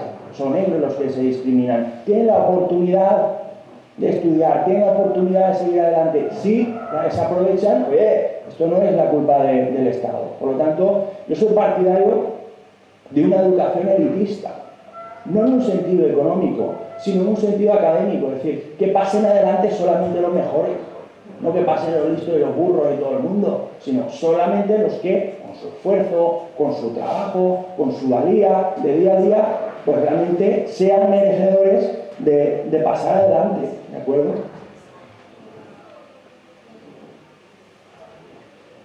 Lógicamente, cuando ves este tipo de cosas a diario, la verdad es que quema mucho, quema muchísimo. Seguramente ustedes habrán escuchado eso del síndrome del quemado, ¿no? Los profesores. Y en cierta ocasión, con un profesor del que aprendí muchísimo, trabajando con él, me decía, mira, Josué, aquí, decía, aquí con la educación, aquí lo de menos es que aprendan los niños. Tal y como está la cosa, eso es lo que menos importa. A la sociedad, a los padres, a la administración, eso es lo que menos. Y me decía, el objetivo pedagógico número 1 es no caer enfermo. Me decía, tú no caigas enfermo, tú buscas el objetivo pedagógico, tiene que ser que tú no caigas enfermo, que tú no te enfermes. Y básicamente esto ¿cómo se consigue? Pasando todo. Porque tú quieres hacer bien las cosas, pero es que es, digamos, una lucha contra los elementos, ¿no? Es que todo lo tienes en contra y no hay manera de solventar este caos. Entonces, eso hace que tú vayas acumulando cada vez más rabia, más impotencia, más ansiedad, más frustración, más estrés, hasta que hay un momento que tienes una depresión o tienes una ansiedad o se te perjudica tu salud, porque tú quieres hacer las cosas bien. Es que yo sinceramente a los profesores se nos pinta que somos unos vagos, que no queremos trabajar. Yo creo que la gran mayoría de profesores, no te digo todos, pero la inmensa mayoría, queremos hacer bien nuestra faena, pero es que no nos dejan. Entonces, cuando tú ves esta situación, te vas quemando, hasta que caes enfermo. ¿Cuál es la única alternativa? Pasar de todo. Eso está por ahí meando en la puerta del instituto. ¿Qué puedo hacer yo? Nada. El otro ha aprobado sin merecerlo. Esto es lo que hay. Es decir, te lo echas todo a la chepa, porque si no caes enfermo. Muchas veces hemos escuchado eso dicen los profesores a los alumnos, a mí me da igual, si total es vuestro futuro, yo cobro igual a final de mes. Eso siempre, digamos, denota una rabia, una impotencia, una frustración de decir, oye, me gustaría hacer bien esto, pero ¿qué voy a hacer? Entonces, me decía mi amigo, tú cuando salgas del trabajo tienes que tener la mente ocupada. Búscate aficiones, búscate, no sé, haz deporte, apúntate al club de ajedrez, lo que sea, lo que a ti te guste, pero la mente ocupada. Porque como llegues a casa y empiezas a darle vueltas y vueltas a lo que estás haciendo y que no tiene ningún sentido, y dices, vamos a ver, yo con todo lo que he estudiado y estoy aquí haciendo de canguro de 3 años, me están faltando el respeto, con todo lo que he estudiado, todos estos años de estudio para nada, al final caes enfermo. Yo, antes de entrar a trabajar en el sistema educativo, yo pensaba, sinceramente, los profesores eran unos caraduras, ¿no? Que decía, estos siempre se están cogiendo la baja. Por todo, baja por depresión. Ahora entiendo, visto desde dentro, con lo que quema todo esto, ahora entiendo por qué se cogen bajas por depresión. Imagínate que tú eres un dependiente, que estás en una tienda o lo que sea, o estás trabajando en una fábrica y continuamente te falta el respeto. Todos los días, los clientes, tu jefe, lo que sea. Eso se llama acoso laboral, o se llama mobbing, ¿no? Lo puedes denunciar. Bueno, pues nosotros sufrimos ese tipo de cosas por parte de los alumnos y no podemos denunciar a nadie. Y eso va quemando a la gente y al final, hasta que dices, bueno, pues ya no puedo más, me pido la baja y, en fin, que sea lo que Dios quiera. También es cierto que dentro del funcionariado hay mucha gente que es muy cara dura y que abusan de las bajas y que dicen, mira, me duele la oreja, voy a cogerme la baja por depresión, me quedo en mi casa y cobro igual. Esto evidentemente es un fraude absoluto al contribuyente y yo creo que debería haber muchas más inspecciones para controlar a los caraduras, que no obstante considero que son una minoría. También te digo que los profesores también tenemos nuestra parte de responsabilidad en todo este basurero. Es decir, yo me he encontrado con profesores que increíblemente no quieren aprender. Que es que le dice, oye, pues podrías reciclarte, no sé, mejorar tu nivel de inglés, o aprender estos conocimientos de informática, o en fin, para que no estés ahí utilizando técnicas de la época del Paleolítico, que mejora un poquillo. Y no. Entonces yo me pregunto, ¿cómo un profesor que se niega a aprender? ¿Qué clase de profesor que se niega a aprender? ¿Cómo un profesor así puede decirle a sus alumnos, no, tenéis que estudiar para el examen?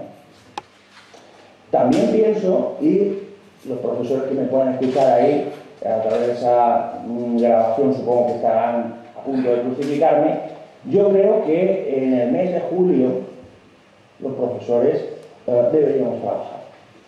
Pero ojo, deberíamos trabajar no para tener un mes más de guardería, ahí te mando al niño, hombre, no. Si en el mes de abril ya está insoportable, en julio con toda la calor, tú que yo me pegue un tiro, que no. Yo creo que el mes de julio debería aprovecharse, en lugar de que los profesores estén de vacaciones o estén en su casa haciendo el canelo, debería ser un mes de formación. Es decir, que no hubiera clases, pero que los profesores fueran y durante ese mes hicieran cursos de idiomas, cursos de mejorar con informática, cursos de pues, la pizarra digital, nuevas técnicas pedagógicas. Es decir, un mes de reciclaje, un mes para que tú mejores como profesor y al próximo curso puedas dar las clases mucho mejor. Yo defiendo eso. Sinceramente, dar clases en julio me parece una locura. Si ya es una locura durante el año, dar clases en julio, eso realmente es un disparate. Pero que en el mes de julio, en lugar de estar cara al televisor, pudiéramos estar los profesores mejorando nuestra formación, esto es lo que debería hacerse en un país donde el sistema educativo se vea como algo serio, que desgraciadamente no es el caso, ¿no? Frente a estos casos sangrantes, ¿no? de anarquía, de salvajismo. ¿Cómo se resuelve todos estos problemas? ¿Con disciplina? No, porque la disciplina es algo malo. La disciplina es de fachas, la disciplina es de otra época, todo con consenso y tal. Entonces, yo lo que he visto que sobre todo desde la LOCSE hay una cada vez creciente labor o tarea de burocracia. Es decir, frente a este caos, ¿cómo lo resolvemos? ¿Poniendo castigos? No, haciendo informes. Entonces, cada vez más los profesores nos parecemos a administrativos, porque gastamos un montón de horas no en preparar clases, sino en estar haciendo informes, estadísticas, burocracias que no sirven absolutamente para nada, que son, digamos, informes que los haces sin saber por qué, luego los mandas a quien corresponda, se guardan en un cajón y nunca nadie más vuelve a saber de ellos, ¿no? Como si una fuerza mágica, es una cosa kafkiana, no sé si habéis leído esas novelas de Kafka, ¿no? Donde hay como una fuerza mágica flotando en el ambiente y que obliga a los personajes a hacer cosas absurdas, cosas extrañas, y las hacen sin saber por qué, pero las siguen haciendo y no se cuestiona el por qué. Pues algo así pasa en la educación, es decir, aquí estamos haciendo informes, estadísticas, porcentajes que no sirven para nada y que no los lee nadie, y no los lee nadie, porque yo he hecho informes donde he llegado a poner imbécil quien lo lea, o he puesto informes donde en mitad del informe te he puesto un copia y pega del cuento de Caperucita Roja y todavía estoy esperando que alguien me llame la atención y me diga, aquí qué ha pasado, ¿no? Entonces, esto es una locura, esto es un disparate de arriba abajo. La educación en España se ha convertido, de luego, en el mayor ciclo del mundo, ¿no?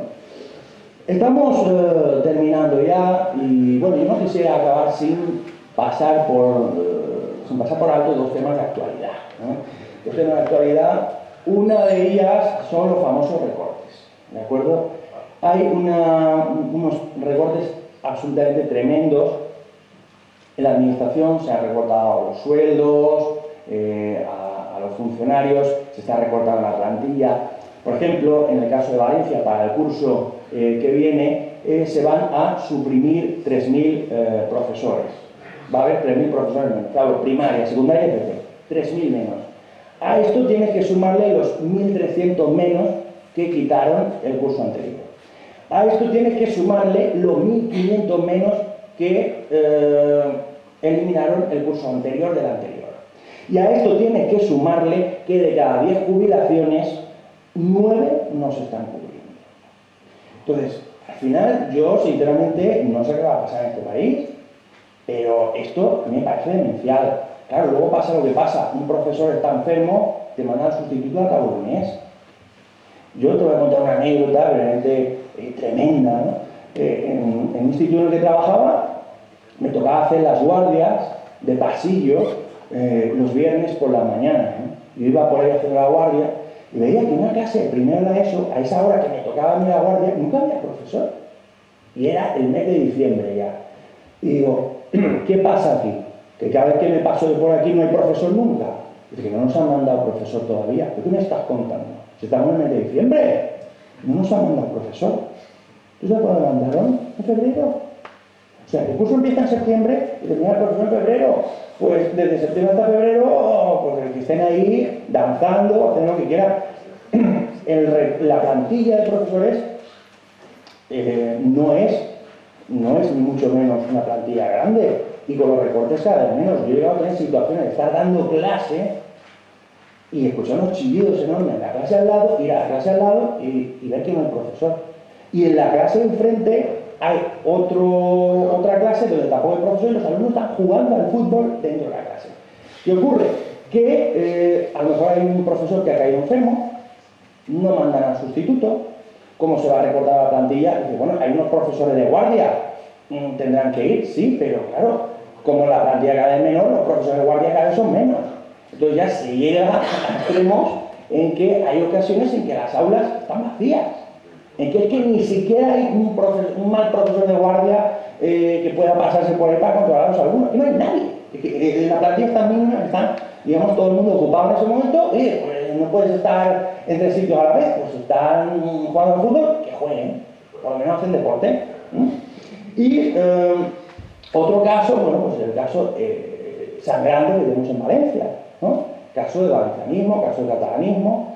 Sabemos que en Valencia tenemos una asignatura que se llama valenciano y que la asignatura de valenciano no tiene nada, que lo que se está enseñando pues es catalán puro y duro, un catalán de laboratorio, un catalán ortopédico. Hay un auténtico genocidio lingüístico, un auténtico etnocidio. Continuamente a nuestros hijos se les enseña que las palabras valencianas son incultas o en el mejor de los casos coloquiales por el solo hecho de ser valencianas, que las palabras de Barcelona son científicas y elegantes por el solo hecho de ser de Barcelona, que no hables como tus padres, que tus padres hablan mal, que el valenciano no es una lengua, que el valenciano es un dialecto. Decía Luis Fullana, ¿cómo no va a ser el valenciano una lengua si fue la lengua de un reino, si fue el idioma de un reino? ¿Cómo no va a ser una lengua? No solamente hay un proceso de sustitución lingüística, de anexionismo lingüístico, en el que se trata de sustituir el valenciano por el catalán, que no está sirviendo absolutamente para nada, ¿no? Porque realmente luego la gente o sigue hablando valenciano de sus padres o se pasa al castellano. Pero eso de ir diciendo sisplau aquel de unido claté y nosaltres, pues claro, que es absurdo. Los valencianos no hablamos así, el pueblo no habla así, ¿de acuerdo? No solamente es el tema de un etnocidio en que hay un cambio de lengua por otro, hay auténticos lavados de cerebro que recuerdan a la época más triste del estalinismo de la Unión Soviética. Auténticos lavados de cerebro donde hay un fascismo catalanista repugnante que vas a ir a la clase valenciano y eso muchas veces ni siquiera en catalán, parece que sea un mítin de Esquerra Republicana de Cataluña que dice, vamos a ver, tío, tú eres profesor de catalán, pues limítate a dar catalán. Pero no estés ahí diciendo a quién hay que votar, a quién no, y que estos son fascistas y estos son no sé qué, que al final parece que estés dando un mitin, ¿no? Como si fuera un mitin del blog o de Esquerra Republicana, que solamente falta que pongan a los niños, ¿no? Le pongan ahí a ponerse así, Cataluña, una, Cataluña, grande, Cataluña, libre, viva Joan Fuster, arriba Cataluña. ¿Esto qué más? ¿Esto qué? ¿Formación del espíritu nacional o qué? Yo pensaba que ya esa época tenebrosa de la dictadura ya la habíamos superado, pero no, ahora tenemos dictadura dentro de esta falsa democracia que ni es una democracia ni es nada, ¿no? Es un genocidio lingüístico tremendo y algún día las cosas van a cambiar.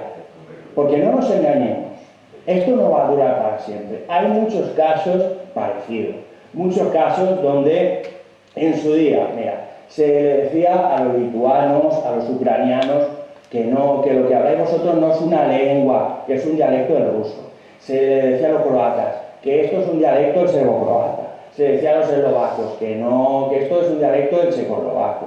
Se le decía, en fin, pues a muchísima gente se les inculcaba que su lengua no era una lengua, ¿no? Se le decía a los venecianos que no, que el veneciano es un dialecto del italiano, y si tú estás en contra, eres un fascista, eres un analfabeto, eres un terrorista, eres un nazi, eres un anticientífico, la misma basura que nos dicen a nosotros, la misma. Y hoy el lituano, el checo, el eslovaco, el veneciano, el croata, el montenegrino son lenguas independientes. ¿Por qué? Porque al final la verdad siempre aflora. Y al final el valenciano, igual que el balear, igual que el aragonés, van a acabar siendo lenguas reconocidas como oficialmente independientes, que es lo que han sido durante toda la historia. Es más, si es que esta misma basura que nos cuentan a nosotros se lo contaban a los araneses. Los araneses de la Vall d'Aran, en Cataluña, que el aranés es un dialecto de catalán, amigo, y si lo dicen todas las universidades del mundo, y si tú no estás de acuerdo, eres un fascista y eres un no sé qué. Bueno, pues hoy el aranés es una lengua oficial. Al final, desde el año 1990, el aranés está considerado una lengua oficial, una lengua independiente y distinta del catalán. ¿Por qué? Porque al final la verdad siempre aflora. Y si el aranés y los araneses, que son 4 gatos, han podido hacer oficial su lengua, ¿cómo los valencianos no vamos a poder hacer realmente oficial y sea oficialmente independiente nuestro idioma?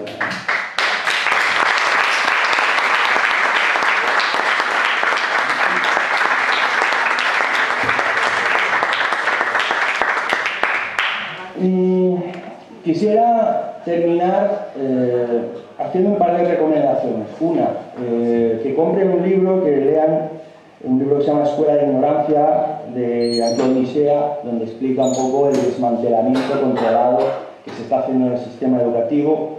Y otro, que vean una película muy interesante, se llama La Clase. Es una película francesa de Laurent Cantet, del año 2008. Y dices, oye, quisiera saber cómo es una clase real.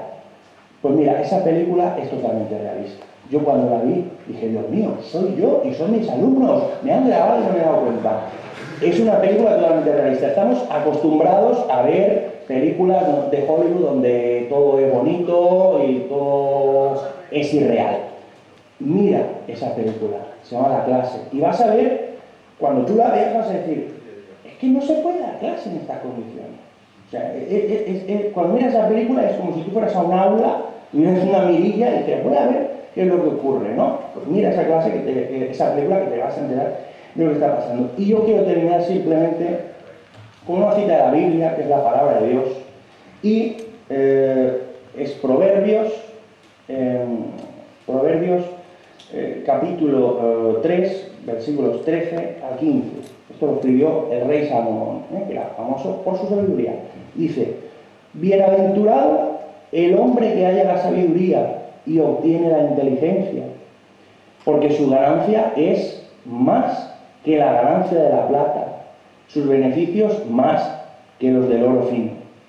Más preciosa es que las piedras preciosas, nada que puedas desear se puede comparar con ella. Muchas gracias por su atención.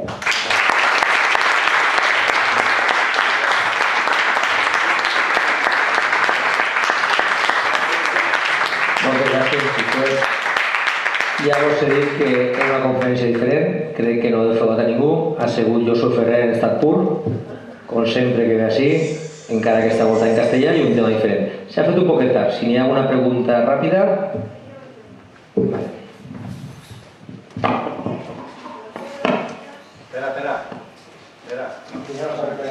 Pueden hacer preguntas, pero con una condición, tienen que ser preguntas fáciles. Preguntas difíciles no las vamos a responder. No, es sencilla, es de Palbulito. ¿Por qué no se les enseña a los niños que en lugar de llamar Manolo al profesor, se le llame Don Manuel?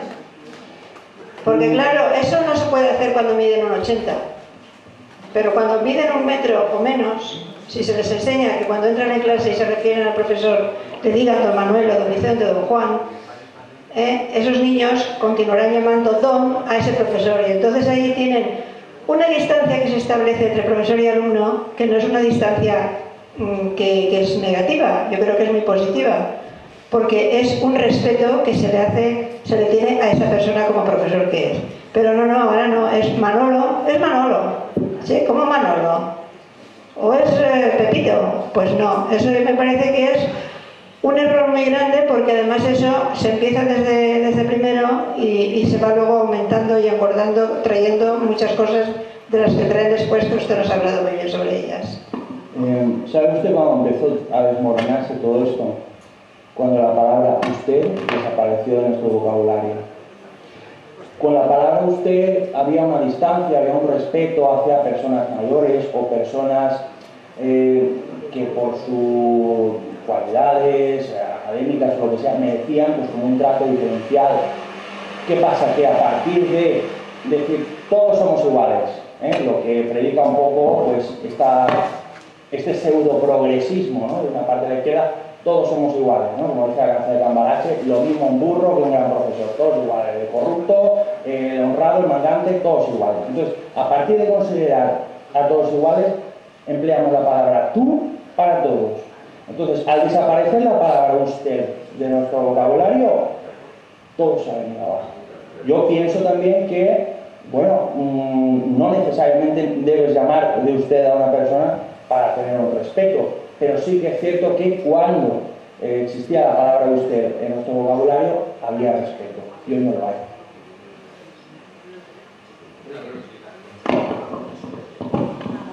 Don José, don Josué. Yo soy para los amigos. Tenías que haber venido a las 4 de la tarde y hubiéramos terminado el coloquio ahora, porque todos los planteamientos que has hecho muchos de ellos son muy discutibles. Pero una pregunta, ¿cómo consiguió Irlanda pasar de una hambruna que murió mucha gente a conseguir dinero para esa educación tan selectiva? Vamos a ver, con una cuestión de prioridades, una cuestión de mentalidad. En Noruega, por ejemplo, encontraron petróleo hace algunas décadas. ¿Y sabe cuál es la mentalidad de los noruegos? Ahorrar. ¿Ahorrar para qué? Pues para en un futuro garantizar las pensiones, garantizar las ayudas sociales, para que el día que no exista el petróleo en Noruega se pueda seguir teniendo un alto nivel de vida. ¿Qué hubiera ocurrido o qué pasará si se encuentra petróleo en Valencia? ¿Quién que te lo diga? El dinero primero se va a ir a Madrid y Barcelona. Y segundo, que el poco dinero que quede aquí lo van a emplear los gobernantes en poner un parque temático en cada barrio. Y después te saldrán diciendo, ¡qué bonita está Valencia! Entonces, es la mentalidad de prioridades. Este es un país donde la prioridad es un parque temático, se gasta el dinero en parques temáticos. Hay otros países donde la prioridad es la educación, pues se gasta el dinero en educación. Entonces, a partir de ahí se ha ido formando, pero también ha sido muy importante la política de impuestos bajos. Muchas veces se habla de paraísos fiscales. Es que nosotros vivimos en un infierno fiscal, donde la presión fiscal de los impuestos llegan a unos niveles absolutamente confiscatorios que hacen que cualquier pequeño empresario que quiere emprender un negocio queda absolutamente apabullado por los impuestos. Si hubiera una política de impuestos bajos donde hubiera facilidades para el emprendedor, pues lógicamente todo esto hace que la economía vaya más. Entonces es un conjunto de cosas. Para mí una política de impuestos bajos es absolutamente necesaria si quieres que funcione la economía. Y eso va a permitir conseguir dinero para la financiación o los parques temáticos.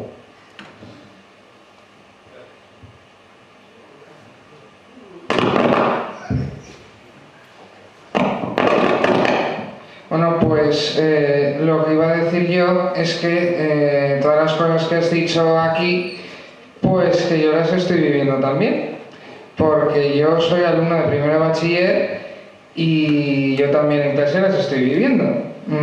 Yo tengo compañeros, por ejemplo, que se quedan dormidos en clase, así como te lo digo. Y bueno, yo, sobre todo lo del catalanismo, es una cosa que es a diario. Hoy me he tenido que oír la barbaridad de decirme que es que aquí la misa antes se daba en catalán, en la lengua dels payasos catalans que dio Miquel Carbonell, o sea, y claro, digo, pero vamos a ver, ¿cuándo sale aquí la misa en catalán? Eso me lo he tenido que oír yo en clase de valenciano, catlenciano. Entonces, mi pregunta es, ¿cuándo crees tú que esto se va a acabar? Una puñetera vez. Vamos a ver, acabará cuando nosotros queramos que acabe. Cuando al pueblo le digas la situación y en lugar de levantar los hombros, ¿no? Que se ha escrito mañana de las músculos, de bueno, ¿qué vamos a hacer? ¿Qué vamos a hacer? ¿No? Le demos una importancia a nuestra cultura. No podemos amar la cultura valenciana por una situación muy sencilla. La desconocemos. Es decir, hay una ignorancia tremenda. Entonces, lo primero que se debe hacer es dar a conocer a los jóvenes, sobre todo a las nuevas generaciones, pues la historia real que tenemos. Yo todavía estoy esperando que en los institutos, en los colegios, yo todavía tengo la esperanza de que algún día me encontraré en un libro de historia que diga la verdad y que no te hable de Països Catalans, del Regne de Catalunya, de la Confederació Catalana Aragonesa y determinadas cosas que son barbaridades, ¿no? y son irracionales. Pero ojo, esto yo creo que va para largo, ¿no? Es decir, otros procesos en Europa y en el mundo donde ha habido situaciones semejantes, donde una lengua ha querido anexionar a otra, durante un tiempo se ha presionado para convertirla en dialecto y finalmente se ha resuelto como lengua independiente, estos procesos han venido a durar en torno a un siglo. Entonces, a lo mejor nuestro papel es simplemente en esta época trasladar la lengua valenciana, el amor por Valencia a nuestros hijos o a nuestros nietos, para que en un futuro las cosas se puedan resolver. Todos en el valencianismo se pega un poco de complejo el Mesías, ¿no? Todo el mundo piensa que es el Payeter, todo el mundo piensa que es Jaume I, todo el mundo piensa que es Vinatea, y no es así. Y hemos asistido a una película en la que pensábamos todos y cada uno de nosotros que éramos el actor protagonista. Y a lo mejor no somos el actor protagonista, a lo mejor solamente somos actores de reparto. Y ese es el papel que nos ha tocado vivir en esta época de la historia. Y simplemente seguir luchando y seguir transmitiendo la lengua y la cultura, nos diga lo que nos digan. Pero yo insisto en que para mí una clave es que el valencianismo es un movimiento muy pequeño y tiene egos demasiado grandes. Y yo creo que el día que empecemos a vernos cada uno de nosotros, en lugar de como el líder de mi pequeño grupito, empecemos a vernos como, no como protagonistas, sino como jugadores de equipo. A mí me gusta mucho el baloncesto. El baloncesto es un deporte muy de equipo, ¿no? Los jugadores dicen, yo hago una labor más importante, menos importante, pero al final somos un bloque. Yo creo que el día que nosotros actuemos como un bloque, ese día vamos a poder sacar resultados positivos. Ese día, ojalá que llegue pronto. Enrique Ramírez, perdón, ya para verlo. Oye, mira, en cuanto a eso es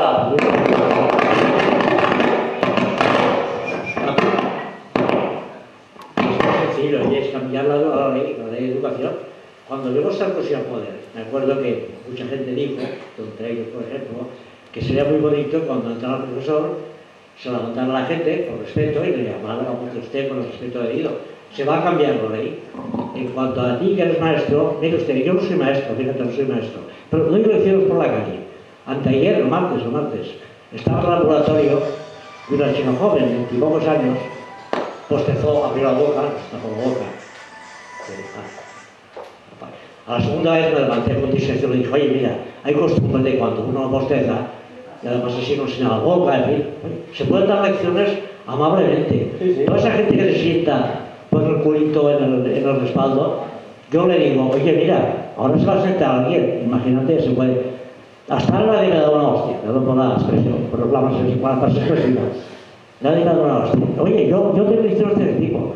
Hace unos días, 15, 20 días por aquí, ahora los conductores son muy amables, por lo general, te paran fuera de la parada. Incluso yo me ha ocurrido, si llegara a levantar la mano, darse cuenta que iba yo con prisa para coger el autobús, estaba en una parada y me ha abierto la puerta. Una chica joven subió, también tuvo la delicadeza al conductor. Cuando pasó por mi lado le dije amablemente, sonriendo, se te ha olvidado todas las gracias. Y ya se quedó un poco aturdida y dice, no, sí que se lo he dicho, creo que no, pero sí. De todos modos, es cuestión de cambiar la ley. Después de la LOMSE, vino Aznar, 8 años, el segundo mayoría absoluta. Ahora está a la derecha, está el PP. Van a cambiar la ley para que efectivamente el profesor tenga el respeto que se merece y además se castigue o como se repulte o lo que sea a quien no está de acuerdo con las leyes que se establecen. ¿Se va a cambiar la ley? ¿Se ha algo? Bueno, hay intentos por cambiar la ley, todavía no está muy claro el tema. Se habla de que podría ser hacer un bachillerato de 3 años en lugar de 2, pero vamos, en lo sustancial yo creo que nada va a cambiar, porque insisto, es que la idea es que la educación vaya mal. Entonces, si la educación, si el proyecto de la educación vaya mal, se está cumpliendo. Entonces, como no hay un gobierno, pero ni el PP, ni el PSOE, ni la izquierda ni la derecha, ni los de centro, ni los de arriba ni los de abajo, como no hay un gobierno que realmente se tome en serio la educación, porque el gobierno en el fondo es un reflejo de los votantes, es un reflejo de la sociedad. La propia sociedad no considera importante la educación. La propia sociedad está pendiente de que, mira, Cristiano Ronaldo, Leo Messi, están privatizando la sanidad de la educación. Eso da igual. Ellos tienen los premios Nobel, nosotros tenemos las Copas de Europa. Eso es lo importante. Entonces, no va a cambiar, porque la mentalidad, tendría que cambiar la mentalidad de los ciudadanos. Y entonces yo personalmente, así a corto plazo, no veo que ningún gobierno vaya a hacer una ley para que esto funcione bien. Creo que todo va a seguir mal. Esta es mi opinión. Bueno, doncs bé, moltes gràcies una altra vegada i ràpidament. Demà a les 12, recordeu-vos que tenim en el Monument de Maulets, farem un homenatge per commemorar que no es celebrar el 25 d'abril, farem un minut de silenci per tots els patriotes valencians que han faltat enguany i després així tenim l'espai en el carrer que ho tallarem i esteu tots convidats. El dia 8, a les 8 de la nit, en la seu de València, en la catedral, el grup d'Acció Valencianista les farà una missa a Emili Mieres, que no sabeu que va faltar fa un mes, mos pilla a tots en Setmana Santa i a més va ser a l'hora de la Ribera, entonces le van a fer una missa, esteu tots convidats. La missa la farà el Padre Climent en llengua valenciana, entonces pensé que estarà bonico, a les 8 de la nit el dia 8. El dia 10 de maig, a les 8 de la nit, tenim també així un acte cultural que pense que pot ser molt bonic i molt especial, i és una... no sé com definir-lo, Joan Benet, realment, però bueno, tenim així un catedràtic de la Universitat de Caracas que està farà una gira per Espanya, una gira cultural, i gràcies a Joan Benet hem aconseguit que vingui així al grup a donar una lliçó magistral que le contestarà a Joan Benet en una conferència. Aprofitarem per fer aplegar a la Universitat de Caracas uns dossiers del problema del catalanisme de la llengua valenciana i un lot de llibres perquè estiga, com diu Josep, quan els professors de la Universitat de Caracas vagin a consultar a la de València, que tinguin els llibres del Grup d'Acció i no es que envien a de Catalunya. Això serà el dia 10 a les 8. I després, l'últim xut de mes, com sempre, conferència el mes que ve a càrrec de Nelo Font. Moltes gràcies i anem a la piqueta.